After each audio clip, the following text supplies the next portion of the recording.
রাস্তাঘাট উন্নয়নের জন্য নয়, হেলিকপ্টার করে 100টা কম্বল দিয়েছেন আর 1 লাখ টাকা ভাড়া দিয়ে হেলিকপ্টারে গিয়েছেন, এটার জন্য নয়। আপনারা সরকারি গাড়ি ছাড়ুন, সরকারি পতাকা ছাড়ুন, জনগণের জন্য কাজ করতে হলে রিক্সায় চলুন। আপনাদের মতন উপদেষ্টাদের গাড়ি মানায় না। যাদের রিক্সার চাকা কেনার পয়সা নাই তারা এখন হেলিকপ্টারে চলেন, কি করে চলেন? এটার জবাব শেখ হাসিনাকে যেমন দিতে হয়েছে, এটার খেসারা শেখ হাসিনাকে যেমন দিতে হয়েছে, বর্তমান অন্তর্বর্তীকালীন সরকারের কিছু মদতদাতা, শেখ হাসিনার আশ্রয়দাতা উপদেষ্টাদেরকেও এটার জবাব দিতে হবে। কারণ জনগণের আবেগের জায়গাটাকে, রিক্সা শ্রমিক মেহনতি মানুষের এই আবেগের জায়গাটাকে তারা দুর্বল ভেবেছেন। এই আবেগী জাতি যদি আবার খেপে যায়, শেখ হাসিনা পালানোর জায়গা পেয়েছে, আপনারা পালানোর জায়গা তো দূরের কথা, কবরস্থানে আপনাদের জায়গা হবে না, রাস্তাঘাটে আপনাদের অস্তিত্ব পড়ে থাকবে, দুর্গন্ধ বের হবে, কেউ আফসোস করবে না। কারণ এই জাতির সাথে আপনারাও প্রতারণার আশ্রয় নিচ্ছেন। আমরা দ্রুত নির্বাচন চাই, কোটার জন্য আন্দোলন করেছি, আর কোটার জন্য আন্দোলন করতে গিয়ে নিজেরাই কোটার ভিতরে পড়ে আছি, কোটা থেকে বের হতে পারিনি।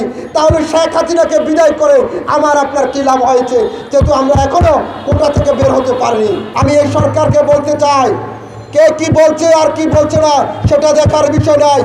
আমার নাম তারিকুল ইসলাম, আমি জনতার অধিকার পার্টি প্রতিষ্ঠিত করেছি।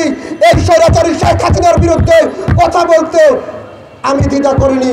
আমি রাজপথে দাঁড়িয়ে ছবি তোলার লোক নয়, আমি রাজপথে হেঁটে হেঁটে মিছিল করার লোক নয়, রাজপথের থেকে অবরোধ করে রাজপথের অধিকার আদায় করার মানুষ।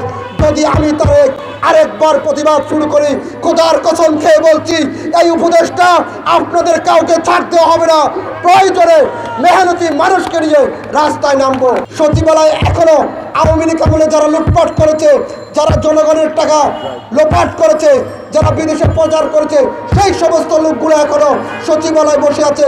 কিভাবে বসে থাকে সচিবালয়? আপনি আমার কাছে জিজ্ঞাসা করুন, আপনি কি উত্তর দিবেন? উপদেষ্টারা কি উত্তর দিবেন? আর উপদেষ্টাদের চারপাশে যখনই কোনো প্রোগ্রামে যায়, চারপাশে এই ত্যাগী নির্যাতিত কোনো মেহনতি মানুষ দেখা যায় না, আন্দোলনকারীদেরকে দেখা যায় না। দেখা যায় আওয়ামী লীগের প্রভাবশালী ব্যবসায়ীদের, আওয়ামী লীগের প্রভাবশালী লোকজনদেরকে দেখা যায়। তার কারণটা কি? যাদের বাবা কলম কিনে দিয়েছিল, যাদের বাবা খাতা কিনে দিয়েছিল, খাতার পাতা এখনো রয়ে গেছে, কলমের কালি এখনো শেষ হয়নি, কিন্তু তারা এখন টাকার পাহাড় বানাচ্ছে। কি করে বানাচ্ছে?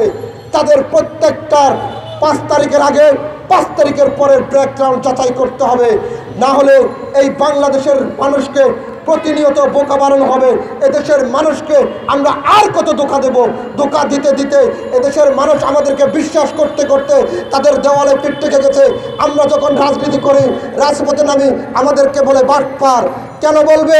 ওই সমস্ত বাটপারদের জন্য আমরা যারা সংগ্রাম দিয়ে রাস্তায় পড়ে থাকি, আমাদেরকে কেন বাটপার বলবে? তাই সাথী ও বন্ধুগণ, এই প্রোগ্রামটি আমার নয়, এই প্রোগ্রামটি আপনাদের জন্য করেছি।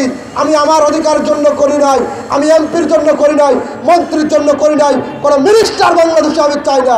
আমি যতদিন বেঁচে থাকবো আমি কথা বলবো, চেষ্টা করব আপনাদের অধিকারের জন্য 2-4টা কথা বলে সেটি মানুষের যদি একজনের উপকার হয় তারপরে আমি সফল। আমি তেলবাজ নেতা না হয়, আমার ক্ষমতার জন্য রাজনীতি করি না, টাকার জন্য রাজনীতি করি না। অন্তর্বর্তীকালীন সরকারকে আপনারা যারা দায়িত্ব আছেন 72 ঘন্টার ভিতরে প্রেস ব্রিফিং করে জানাবেন এই ভ্যাট, এই কর কার জন্য? জনগণের জন্য।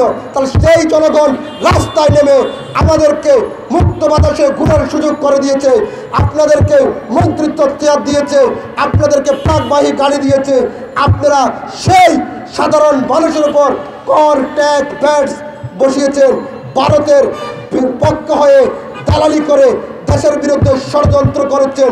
নতুন দল করবেন, দল করে রাষ্ট্র ক্ষমতায় আসবেন, রাষ্ট্র পরিচালনা আসবেন, ভুলে যাবেন বাংলাদেশের মাটিতে আর কোনো রাজনৈতিক দল প্রতিষ্ঠিত হতে পারবে না। কথা দিয়েছি, যদি বেঁচে থাকি, যদি কথার ভিতরে কোনো গডমিল কেউ পান, আমার চেহারা সবাই ছিলেন, জুতা দিয়ে বাড়ি মারবেন যে রাজপথে এক কথা, রাজপথের বাইরে আরেক কথা। এই ধরনের কথা আমি জনতার অধিকার পার্টি হিসাবে বলতে পারবো না। ভালো থাকুন, সুস্থ থাকুন।